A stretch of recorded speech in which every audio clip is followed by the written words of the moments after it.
gastemos y ya la prendieron ya.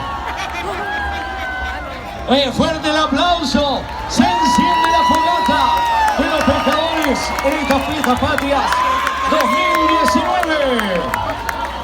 Y como lo decía el presidente del sindicato, esta es una actividad que se hace para paliar el tiempo que tienen de vida, ese tiempo que tienen de cesantía. Así que invitarle a todo el mundo a pasar a cada uno de los fogones que están aquí en la entrada, los fogones que están por ahí atrás al fondo, los que están aquí en el costado, las cantinas, a cooperar con los pescadores y sus familias, por supuesto.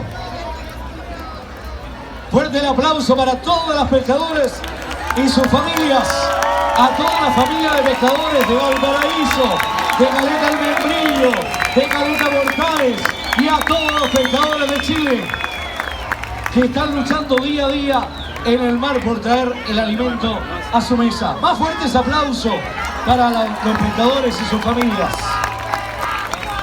Ya, Ricardito, seguimos cantando entonces. Seguimos, no, seguimos. Hasta que se apague el fuego. Hasta que se apague el fuego. Fuerte el aplauso. Y seguimos disfrutando de nuestro amigo que nos visita desde Suecia, Ricardo Carrasco.